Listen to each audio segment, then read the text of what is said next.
أما بعد فإن خير الحديث كتاب الله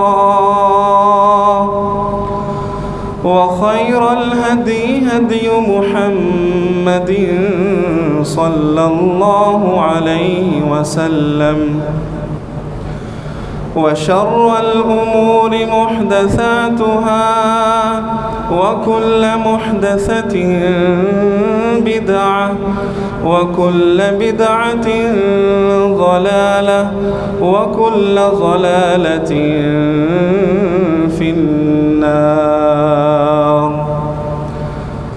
سبحانك لا علم لنا إلا ما علمتنا إنك أنت العليم الحكيم.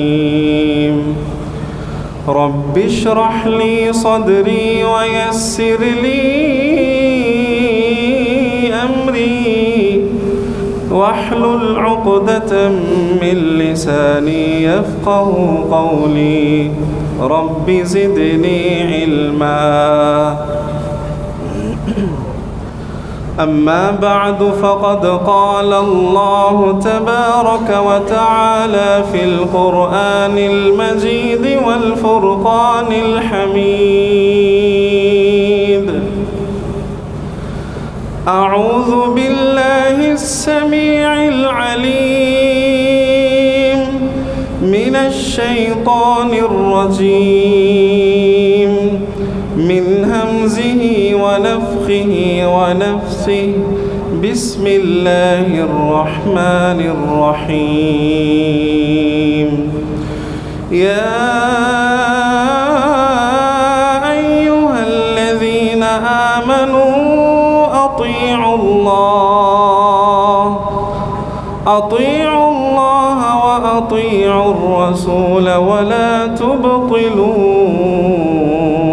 أعمالكم.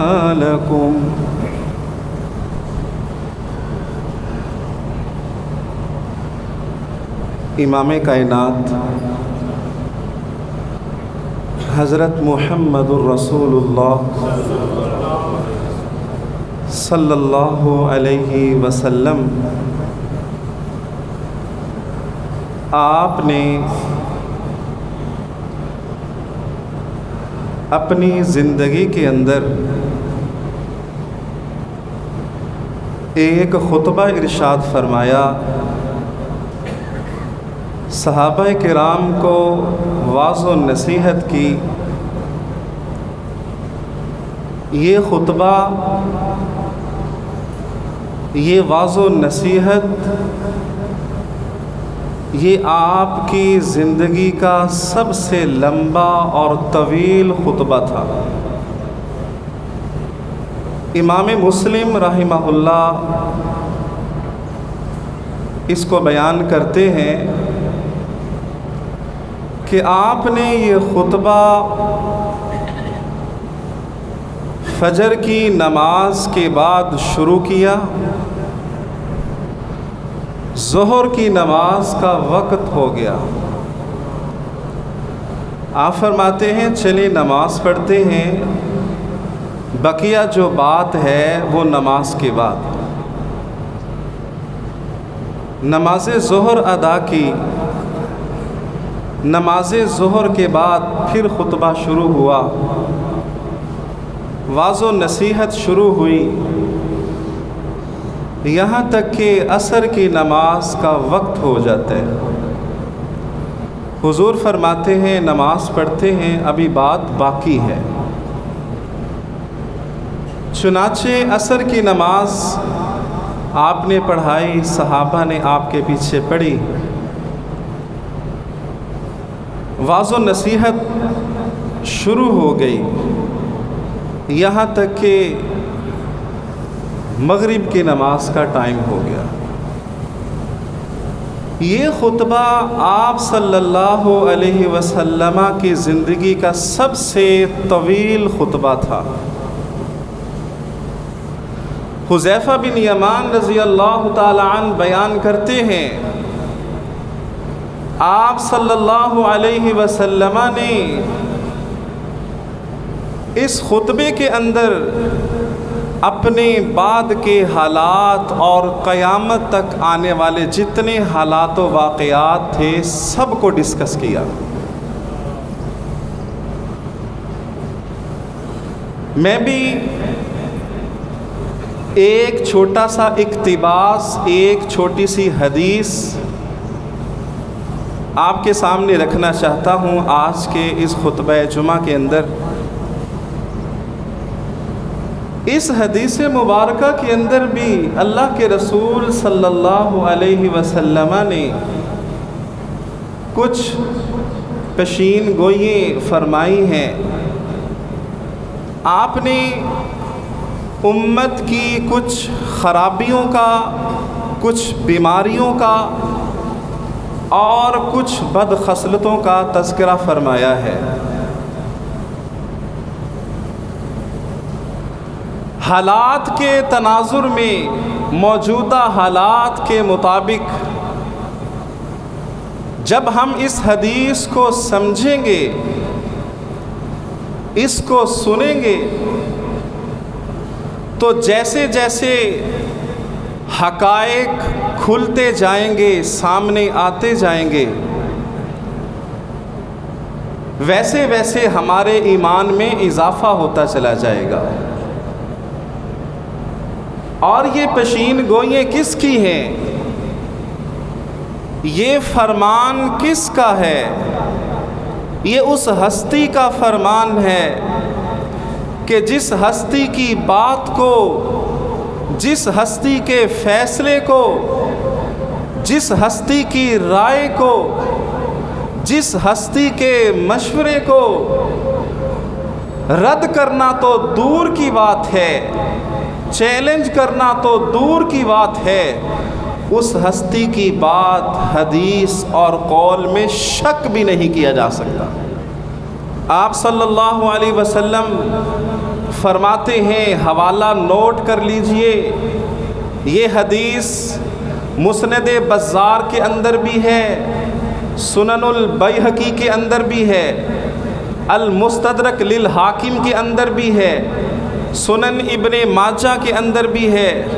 رسول معظم صلی اللہ علیہ وسلم صحابہ کرام سے مخاطب ہوتے ہوئے ارشاد فرماتے ہیں، میرے صحابہ 5 چیزیں ایسی ہیں، 5 بیماریاں ایسی ہیں، 5 بد خصلتیں ایسی ہیں، 5 قسم کی خرابیاں ایسی ہیں۔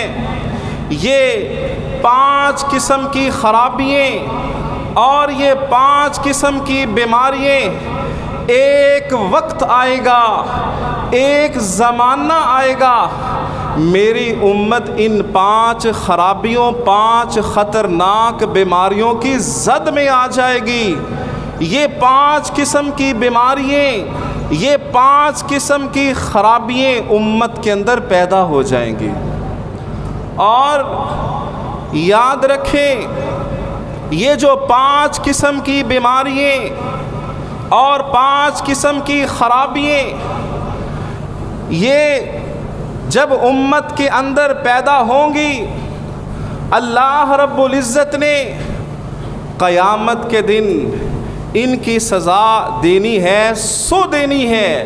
آپ نے فرمایا کہ جب امت ان بیماریوں میں مبتلا ہو جائے گی تو اللہ رب العزت ان کو ضرور دنیا کے اندر سزا بھی دیں گے۔ سب سے پہلی بیماری اور سب سے پہلی خرابی، رسول اکرم صلی اللہ علیہ وسلم ارشاد فرماتے ہیں، ما لم تظہر الفاحشۃ فی یوم قط حتی یعلنوا الا فشا فیہم الاوجاع والطاعون التي لم تکن مضت فی اسلابہم الذین مضوا۔ فرمایا ایک وقت آئے گا، ایک زمانہ آئے گا کہ میری امت کے اندر فحاشی، عریانی علل اعلان ہونے لگے گی۔ اور یاد رکھیں، فحاشی، بے حیائی زناکاری اس کے عام ہونے کا مطلب یہ ہے کہ ایک انسان دوسرے انسانوں کے بارے میں یہ معلومات رکھے گا، اسے یہ علم ہوگا کہ یہ انسان بدکار ہے، یہ انسان زناکار ہے، یہ اچھا نہیں ہے۔ خواتین کے بارے میں یہ علم ہوگا گلی محلوں کے اندر کہ یہ خاتون درست نہیں ہے، اور محلوں کے بارے میں یہ بات معروف ہوگی کہ یہ محلہ ٹھیک اور درست نہیں ہے۔ محترم بھائیوں، اللہ کے رسول صلی اللہ علیہ وسلم اس حدیث کو اس ماحول میں بیان کر رہے ہیں، اس فرمان کو اس معاشرے میں بیان کر رہے ہیں، اور اس فرمان کو اس طبقے میں بیان کر رہے ہیں جو صحابہ کرام کا طبقہ تھا۔ اس طبقے میں، اس معاشرے میں، اس ماحول میں ان بیماریوں میں سے ایک بیماری بھی پائی جاتی نہیں تھی۔ یہ جو بیماری ہے سب سے پہلی، یہ بیماری صحابہ کے طبقے میں کسی صحابی کے اندر نہیں تھی۔ اور صحابہ کرام کی کنڈیشن کیا تھی، صحابہ کرام کے ایمان کا لیول کیا تھا؟ ایک نوجوان اپنے گھر سے نکلتا ہے، مسجد میں نماز کے لیے آتا ہے، راستے میں اس کی نظر ایک خاتون پہ پڑتی ہے۔ جاہلیت کے خون نے جوش مارا، اس نے خاتون کو کلائی سے پکڑ لیا۔ جیسے ہی خاتون کو کلائی سے پکڑا، اسلام کی تعلیم سینے میں ابھر آئی، فوراً اس کے ہاتھ کو چھوڑ دیتا ہے اور مسجد نبوی کا رخ کرتا ہے۔ وہ خاتون جس کے ہاتھ کو اس نے پکڑا، اس خاتون نے شور نہیں مچایا، اس خاتون نے واویلا نہیں کیا، اس خاتون نے مقدمہ حضور کی بارگاہ میں پیش نہیں کیا۔ یہ صحابی بے چینی کی حالت میں، بے قراری کی حالت میں اور بڑی ٹینشن لیتے ہوئے سیدھا مسجد نبوی میں آتا ہے۔ اللہ کے رسول صلی اللہ علیہ وسلم تشریف فرما ہیں، صحابہ کرام بھی بیٹھے ہیں۔ اس کی بے چینی کا عالم یہ ہے، اس کی بے قراری کا عالم یہ ہے، آتے ہی کہتا ہے، اے اللہ کے رسول اقیم علیہ کتاب اللہ، اے اللہ کے رسول مجھ پہ حد نافذ کیجئے، مجھے سزا دیجئے، میں نے بہت بڑا جرم کر لیا ہے۔ ایک خاتون کی کلائی کو پکڑا ہے، ہاتھ کو پکڑا ہے۔ حضور میں سزا کا مستحق ہوں، جو سزا دینی ہے دیجئے کل قیامت کے دن، تاکہ مجھے اللہ کی طرف سے کوئی سزا نہ ملے۔ حضور نبی کریم صلی اللہ علیہ وسلم اس کی بات کو سنتے ہیں اور بات کو سنی انسنی کر دیتے ہیں۔ نماز کا وقت ہوتا ہے، یہ نوجوان بے قرار ہے، بے چین ہے اور بڑی بری حالت ہے، بڑی فکر میں ہے، بڑی ٹینشن میں ہے، اور نماز کھڑی ہوتی ہے۔ حضور نماز پڑھاتے ہیں، سلام پھرتا ہے، صحابہ کرام اذکار کر رہے ہیں، یہ نوجوان پھر اٹھتا ہے۔ ذرا تصور کیجئے گناہ کی کتنی فکر ہے۔ آج یہ فکر ہمیں بھی اللہ نصیب کرے۔ آج ہم اپنے معاشرے کو دیکھتے ہیں، گناہوں کی ٹینشن ہی نہیں، نیکی اور بدی میں تمیز نہیں، گناہ کر کے بھی سو جاتے ہیں، گناہ کر کے بھی ہنستے کھیلتے رہتے ہیں، کوئی ٹینشن نہیں، کوئی ڈر نہیں، کوئی فکر نہیں، کوئی خوف نہیں۔ یہ صحابی اٹھتا ہے اور پھر کہتا ہے، اے اللہ کے رسول اقیم علیہ کتاب اللہ، مجھ پہ حد نافذ کیجئے، اے اللہ کے رسول مجھے گناہوں سے پاک کیجئے۔ حضور فرماتے ہیں، الست قد صلیت معنا، صحابی تو نے ہمارے ساتھ نماز پڑھی ہے نا؟ جی حضور پڑھی ہے۔ آپ نے فرمایا جاؤ، اللہ نے اس نماز کی برکت سے تیرے گناہ کو معاف کر دیا ہے۔ ذرا تصور کریں کہ صحابہ کرام صرف ہاتھ سے ہاتھ کو پکڑا ہے، وہ صحابہ کیسے تصور کر سکتے تھے کہ ایک وقت آئے گا مسلمان علل اعلان فحاشی کریں گے؟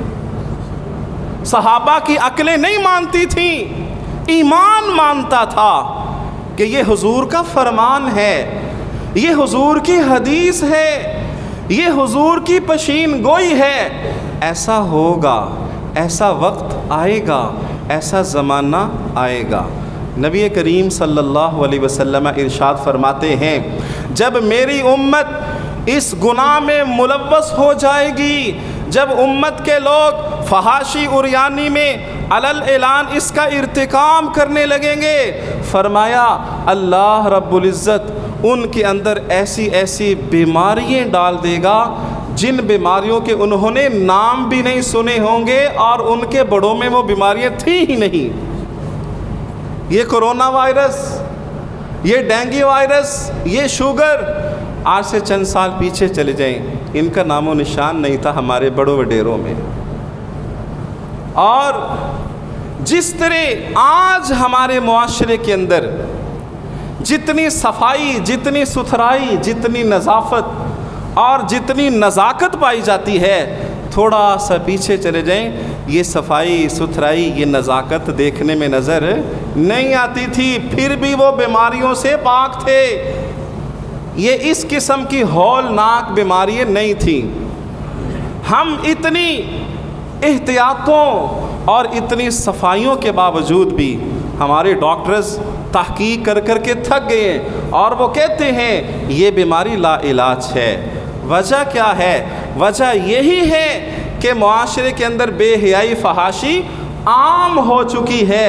اور بھائیوں، ہم باکردار بن جائیں، ہم اعلیٰ اخلاق کے مالک بن جائیں، گناہوں کو چھوڑنے والے بن جائیں، اللہ رب العزت دوائیوں سے، ہسپتالوں سے، ان بیماریوں سے ہمیں محفوظ کر لے گا۔ اور دوسری بیماری، دوسری خرابی، نبی کریم صلی اللہ علیہ وسلم فرماتے ہیں وَلَا يَنْقُصُ الْمِكْيَالَ وَالْمِيزَانَ إِلَّا أُخِذُوا بِالسِّنِينَ وَشِدَّةِ الْمَؤُونَةِ وَجَوْرِ السُّلْطَانِ عَلَيْهِمْ، فرمایا ایک وقت آئے گا، ایک زمانہ آئے گا، میری امت کے لوگ ناپ تول میں، لین دین میں کمی بیشی کریں گے، ناپ تول میں، لین دین میں کمی بیشی کریں گے۔ ایک شخص چیز خرید کے اپنے گھر میں جا رہا ہے، اس کا وزن ہی پورا نہیں ہے۔ ایک شخص کپڑا خرید کے گھر جا رہا ہے، کپڑا سوٹ کی سلائی کے لیے ناکافی ہے۔ معاشرے میں وزن کی کمی بیشی، چیز کی دو نمبری میں ایسی ایسی شکلیں ہیں کہ اللہ کی پناہ۔ رسول اکرم صلی اللہ علیہ وسلم ارشاد فرماتے ہیں جب یہ کنڈیشن ہوگی تو کیا ہوگا؟ اللہ رب العزت ریئیکشن کے طور پہ اس امت کو، ان لوگوں کو قحط میں مبتلا کر دے گا۔ قحط کا مطلب کیا ہے؟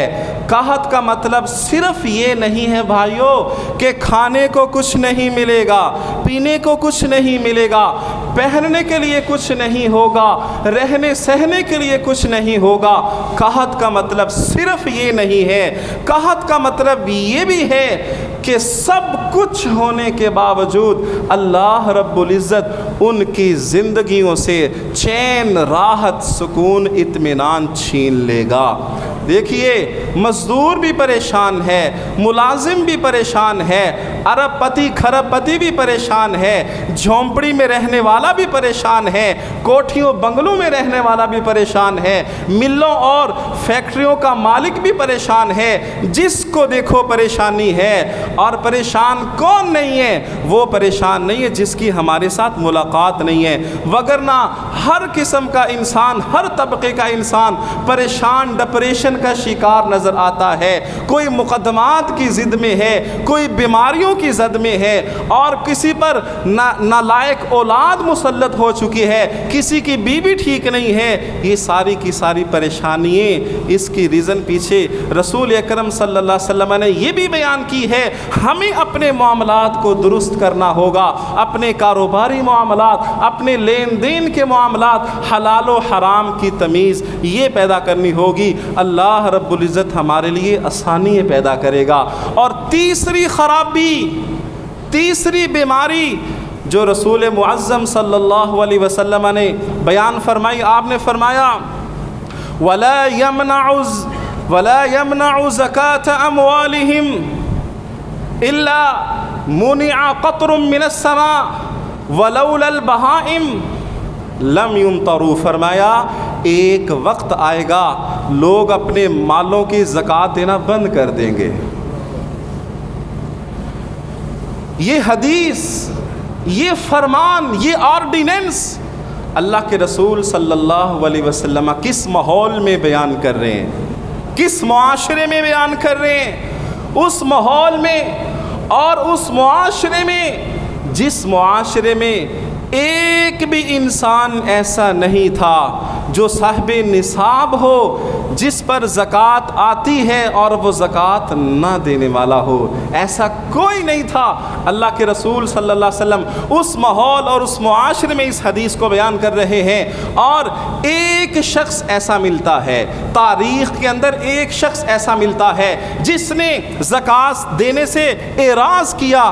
رسول اکرم صلی اللہ علیہ وسلم اپنا ایک عامل بھیجتے ہیں، کہتے ہیں جاؤ جا کے اس فلاں انسان سے زکوٰۃ لے کر آؤ، جو اس کے جانوروں کی زکوٰۃ بنتی ہے وہ لے کر آؤ۔ چنانچہ صحابی جاتے ہیں، اس سے زکوٰۃ کا مطالبہ کرتے ہیں، آگے سے وہ بدتمیزی کرتا ہے، کہتے ہیں اچھا سال کے بعد میری یاد تمہیں آ گئی ہے، سال کے بعد میرے حالات تم معلوم کر رہے ہو، زکوٰۃ لینے کے لیے آئے ہو، میں نے جنگلوں میں راتیں گزاری ہیں، میں نے محنتیں کی ہیں، میں نے دن گزارے ہیں جنگلات میں، اب تم میرے پاس مال لینے کے لیے آئے ہو، چلے جاؤ، میں خود زکوٰۃ لے کر جب چاہوں گا حضور کی خدمت میں آ جاؤں گا۔ اس نے اعراض کیا، بدتمیزی کی، حضور کے حکم کی نافرمانی کی۔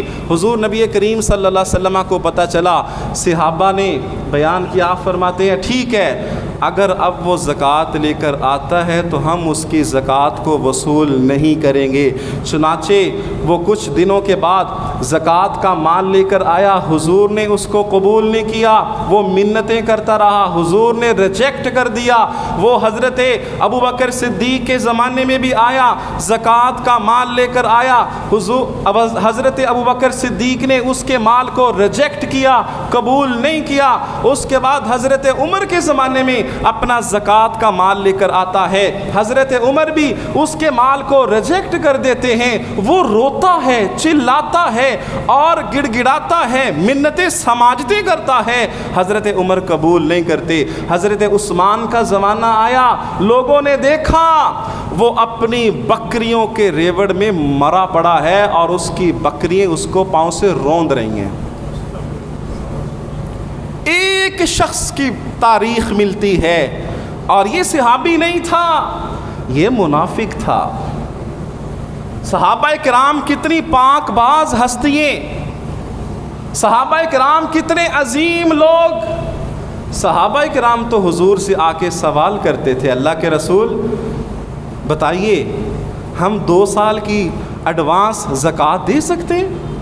2 سال کی ایڈوانس زکوٰۃ دے سکتے ہیں؟ صحابہ کرام کا ایمان تو یہ، صحابہ کرام کا جذبہ تو یہ، صحابہ کرام کا عمل تو یہ۔ وہ صحابہ تصور کر سکتے تھے کہ ایک امت ایسی آئے گی، ایک وقت ایسا آئے گا، کچھ مسلمان ایسے ہوں گے جو زکوٰۃ نہیں دیں گے؟ صحابہ یہ تصور کیسے کر سکتے تھے؟ صحابہ کی عقلیں ماننے والی نہیں تھی، ایمان مانتا تھا کہ ہاں ایسا ہوگا، یہ حضور کا سچا فرمان ہے، ایسا ہوگا۔ آج ہم دیکھتے ہیں معاشرے میں کتنے صحیح العقیدہ لوگ بینکوں میں جا کے فارمز فل کر کے اپنے آپ کو زکوٰۃ سے بچانے کے لیے اپنا مذہب عقیدہ چینج کر لیتے ہیں۔ اور آج صحیح معنوں میں اگر شہروں والے، دیہاتوں والے، گاؤں والے زکوٰۃ دینا شروع کر دیں تو اللہ کی قسم معاشرے سے غربت کا خاتمہ ہو سکتا ہے، تعلیم فری ہو سکتی ہے، ہسپتالوں میں علاج فری ہو سکتا ہے اگر صحیح معنوں میں لوگ اپنی زکوٰۃ دینا شروع کر دیں۔ آپ صلی اللہ علیہ وسلم فرماتے ہیں جب مسلمان زکوٰۃ دینا بند کر دیں گے، لوگ اپنے مالوں کی زکوٰۃ نہیں دیں گے، آسمان سے بارش کو ریئیکشن کے طور پہ روک لیا جائے گا، آسمان سے بارش نہیں برسے گی۔ کیا مطلب ہے؟ مطلب یہ ہے موسم کے مطابق اللہ تعالیٰ بارش نہیں نصیب کرے گا۔ بارش کی ضرورت ہے، بارش نہیں ہو رہی، فصلیں خراب ہو رہی ہیں، فصلیں اجڑ رہی ہیں، بارش کی ضرورت نہیں ہے، بارش آ رہی ہے، فصلیں ڈوب رہی ہیں، فصلوں کا نقصان ہو رہا ہے، بے موسمی بارشیں آئیں گی، موسم کے مطابق بارش اللہ نصیب نہیں کرے گا۔ اور اسی طرح آپ صلی اللہ علیہ وسلم فرماتے ہیں اس زمین پہ انسانوں کے علاوہ دیگر مخلوقات بھی رہتی ہیں۔ اور لوگوں یاد رکھو، امت کا، مسلمانوں کا کردار ایسا نہیں ہے، اگر کبھی کبھار زمین پہ بارش اترتی ہے تو یہ ان درندوں کی وجہ سے، ان چرند اور پرند کی وجہ سے اللہ تعالیٰ زمین پہ بارش برساتا ہے، امت کا کردار نہیں ہے اس میں، یہ حضور کا فرمان ہے۔ چوتھے نمبر پہ رسول اکرم صلی اللہ علیہ وسلم نے جو خرابی بیان کی ہے، جو بیماری بیان کی ہے، وہ یہ ہے، ایک وقت آئے گا، ایک زمانہ آئے گا کہ لوگ اللہ اور اس کے رسول سے غداری کریں گے، حکمرانوں سے نہیں، والدین سے نہیں، وڈیروں اور بڑوں سے نہیں، کس سے غداری؟ اللہ اور اس کے رسول سے غداری کریں گے۔ کیا مطلب ہے؟ کس اعتبار سے غداری؟ انسان جب دنیا میں آیا اس نے اللہ سے یہ عہد کیا تھا، الست بربکم قالوا بلا، اس نے اللہ سے یہ عہد و پیمان کیا تھا، اللہ تو دنیا میں بھیجے گا، سجدہ رکوع تیرے لیے ہوگا، قیام تیرے لیے ہوگا، اللہ میرا جھکنا تیرے سامنے ہوگا، میرے ہاتھ اٹھیں گے تیرے سامنے، اللہ میری قولی، فعلی، بدنی، مالی عبادات اللہ محض تیرے لیے ہوں گی، ان صلاتی و نسکی و محیای و مماتی للہ رب العالمین، اللہ جوتی کا تسمہ بھی ٹوٹے گا تجھ سے مانگوں گا، سوئی بھی میری گم ہوگی اللہ تجھ سے مانگوں گا، تیرے ساتھ شریک نہیں کروں گا۔ لیکن اے انسان، تو نے دنیا میں آ کر اپنے رب سے غداری کی ہے، تیرے رکوع بھی غیر اللہ کے لیے، تیرے سجدے بھی غیر اللہ کے لیے، تیرا قیام بھی غیر اللہ کے لیے، تجھے اولاد چاہیے غیر اللہ کے در پہ جاتا ہے، تجھے صحت چاہیے غیر اللہ کے در پہ ماتھے ٹیکتا ہے، یہ اللہ کے ساتھ غداری نہیں تو اور کیا ہے؟ سروے کر لیجئے پاکستان کا کوئی ایسا صوبہ، ڈویژن، شہر، دیہات، آپ سروے کر کے دیکھ لیجئے، چیک کر کے دیکھ لیجئے، کیا وہاں پہ اللہ کے مقابلے میں غیر اللہ کی پوجا نہیں کی جا رہی؟ کیا وہاں پہ اللہ کے ساتھ غداری نہیں کی جا رہی؟ یہ غداری ہے، رب سے کیا ہوا عہد و پیمان انسان توڑ رہا ہے۔ اسی طرح ہم نے یہ عہد کیا ہے، لا الہ الا اللہ محمد الرسول اللہ، اشہد ان لا الہ الا اللہ وحدہ لا شریک لہ واشہد ان محمدً عبدہ ورسولہ، ہم نے اپنے رب سے یہ عہد کیا ہے، اللہ عبادت تیری ہوگی، اطاعت محمد الرسول اللہ صلی اللہ علیہ وسلم کی ہوگی۔ تو یہ مسلمان، تیرے لیے یہ کیسے جائز ہے، تیرے لیے یہ کیسے مناسب ہے کہ تو حضور کی بات کو پیچھے کر دے، حضور کی حدیث کو پیچھے کر دے، حضور کے فرمان کو پیچھے کر دے، اپنے وڈیرے کی بات، اپنے قبیلے کی بات، اپنی برادری کی بات، اپنے وڈیرے کی بات کو، اپنے امام کی، اپنے پیر، فقیر، مجتہد کی بات کو تو آگے کر دے۔ تو نے حضور کو آئیڈیل سمجھا ہی نہیں ہے۔ آج آئیڈیل بھی ہمارے تبدیل ہو گئے، آج مشکل کشا بھی تبدیل ہو گئے، اللہ ہماری اصلاح فرمائے۔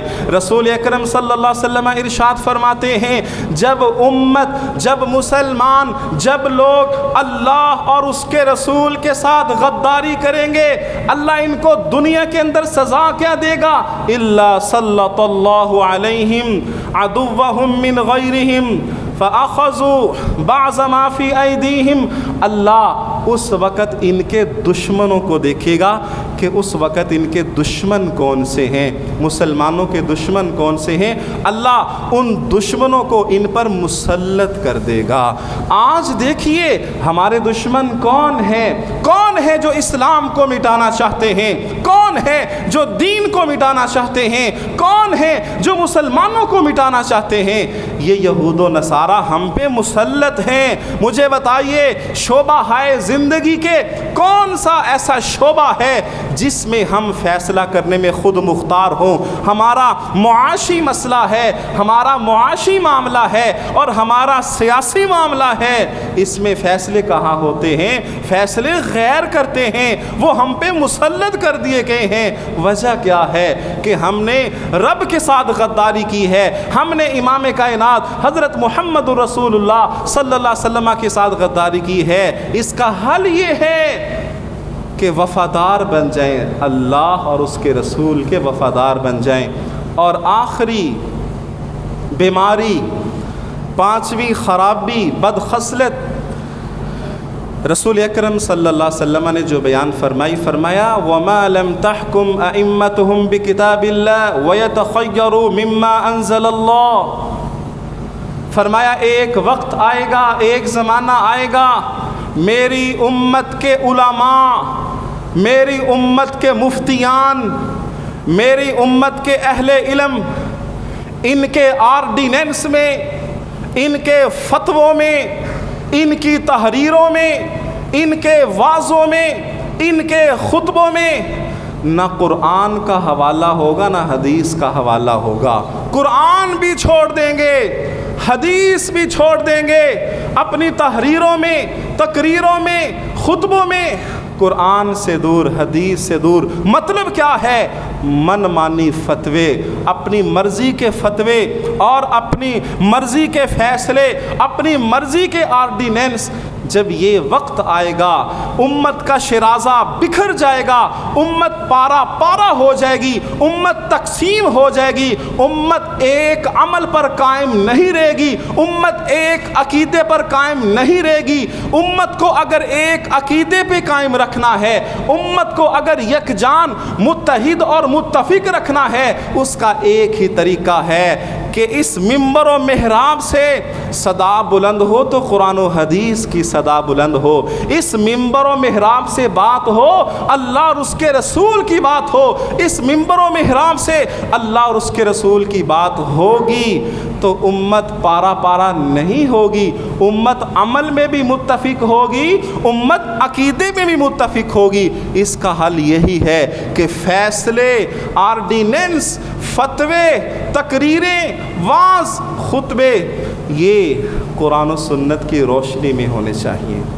بات ابھی رہتی ہے، آخری بات دیکھیے، قرآن مجید ہم سب کے لیے ہے، مولویوں کے لیے نہیں کہ جی مولوی صاحب کی ذمہ داری ہے خطبے میں قرآن پڑھیں، امام صاحب کی ذمہ داری امام صاحب کے لیے، مدرسے کے بچوں کے لیے نہیں، ہم سب کی ذمہ داری ہے۔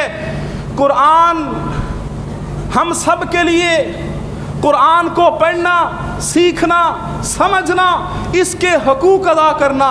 نبی کریم صلی اللہ علیہ وسلم ارشاد فرماتے ہیں جب مومن بندہ قبر میں جائے گا تو منکر نکیر سوالات کرنے کے لیے اس کے پاس آئیں گے۔ منکر نکیر کا حلیہ نبی کریم صلی اللہ علیہ وسلم نے حدیث میں بیان کیا، صحیح سند کے ساتھ فرمایا ان کے دانت اتنے بڑے بڑے ہوں گے جس طرح بیل کے بڑے بڑے سینگ ہوتے ہیں، منکر نکیر کی آنکھیں اتنی بڑی بڑی ہولناک جس طرح پیتل کی بڑی بڑی دیگیں ہوتی ہیں، منکر اور نکیر کی آواز میں ایسی گرج جس طرح آسمانی بجلی کی گرج ہوتی ہے، اور وہ جب سوال و جواب کرنے کے لیے آئیں گے زمین کو کریدتے ہوئے، زمین کو پھاڑتے ہوئے بندے کے پاس آئیں گے۔ اتنا ہولناک ہیبت ناک منظر، سوال کریں گے من ربو کا، من نبیو کا، ما دینو کا، سوال کریں گے، بندہ جواب دے گا۔ جس نے زندگی میں قرآن پڑھا وہ فرشتے کہیں گے وما یدریکا، کیسے پتہ چلا رب اللہ ہے، تجھے کیسے پتہ چلا کہ میرا دین اسلام ہے، تجھے کیسے پتہ چلا میرے نبی محمد صلی اللہ علیہ وسلم ہے۔ آگے سے بات سنیے بھائیو، میری اور آپ کی تربیت کے لیے، میری اور آپ کی نصیحت کے لیے وہ کہے گا قرأت کتاب اللہ، میں نے زندگی میں قرآن پڑھا بھی ہے، میں اس پر ایمان بھی لایا ہوں اور میں نے اس پر عمل بھی کیا ہے۔ اللہ رب العزت ہمیں توفیق عمل دے۔ انہی باتوں پہ اکتفا کرتے ہیں، وقت کی قلت کے پیش نظر یہ جو نصیحتیں ہیں اللہ اس کے مطابق زندگی گزارنے کی توفیق دے۔ صدق ما قال وقال الرسول وآخر دعوانا الحمد